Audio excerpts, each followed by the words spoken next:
नमस्कार मित्रांनो, आज आपण पर्सेंटेज या चॅप्टरमधील एक महत्त्वाचा प्रश्न पाहणार आहोत।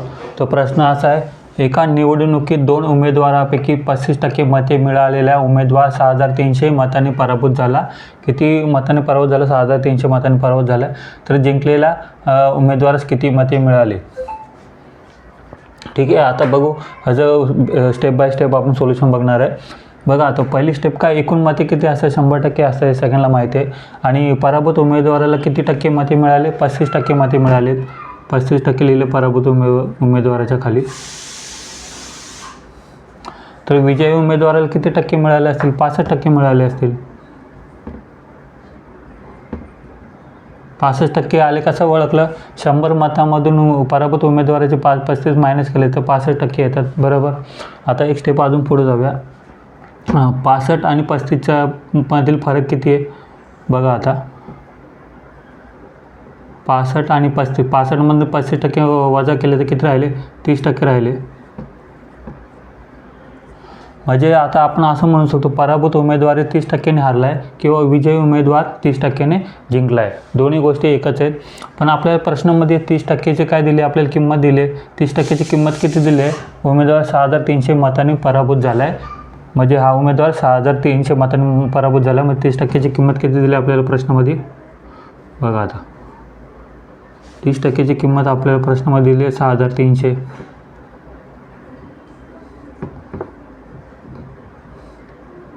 6300 दिले। तर एक काय करायचं माहिती आहे आपल्याला? 1%ची किंमत काढायची। आता 30ला मी काय करतो, इथं गुणाकारामध्ये इकडे गेलो काय होईल? भागाकारामध्ये होईल ना। 6300 भागिले 30।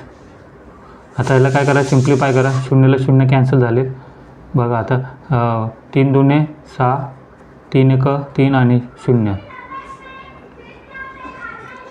बघा, आता 1%ची किंमत किती आली आपल्याकडं?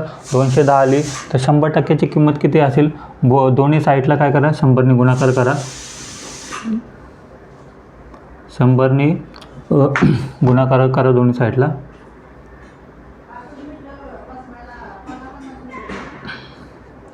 एकवीस आणि 2 शून्य किती झाले? 21,000 झाले। दोन्ही साईडने 100ने काय गुणाकार केला? आपल्याला 1%ची किंमत मिळेल, पण आपल्याला 100% म्हणजे एकूण मताची किंमत काढायची होती, म्हणून दोन्ही साईडला काय केलं आपण? 100ने गुणाकार केला। तर एकूण मते किती आले? 21,000 आले। एकूण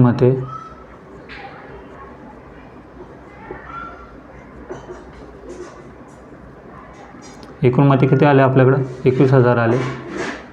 जर प्रश्नामध्ये आपल्याला विचारलेलं असेल एकूण मते किती होते, तर 21,000 होते। पण प्रश्नामध्ये आपल्याला ते नाही विचारलं। काय विचारले? तर जिंकलेल्या उमेदवारास किती मते मिळाले, म्हणजे आपल्या विजयी उमेदवाराला किती मते मिळाले हे विचारले। विजयी उमेदवाराला किती टक्के मते मिळाले? 65% मिळाले आहेत। तर बघा, पुढची स्टेप काय आता? विजय उमेदवार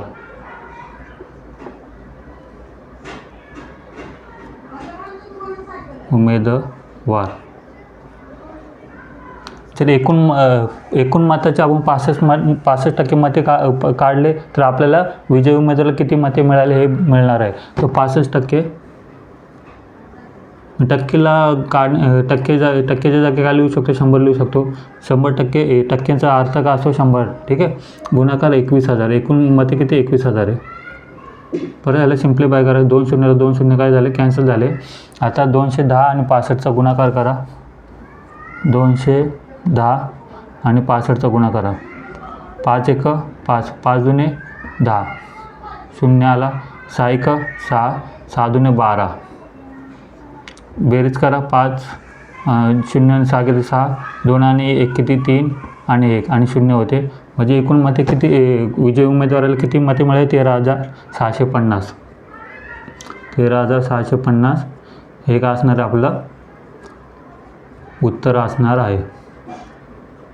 विजयी उमेदवाराला किती मते मिळाले? 13,650। जर तुम्हाला समजा प्रश्नामध्ये विचारलं असतं पराभूत उमेदवाराला किती मते मिळाले, तर एकूण मते किती होते? 21,000 होते। त्यातनं 13,600 मायनस केलं तर आपल्याला पराभूत उमेदवाराला किती मते मिळाले हे पण मिळणार आहे, ठीक आहे। जर मित्रांनो हा प्रश्न तुम्हाला समजला असेल तर कमेंटमध्ये हो नक्की लिहा, किंवा तुमच्या काय शंका असतील तरी लिहायला विसरू नका। आणि अशाच प्रश्नासाठी चॅनलला लाईक, सबस्क्राईब आणि शेअर करायला विसरू नका। थँक्यू।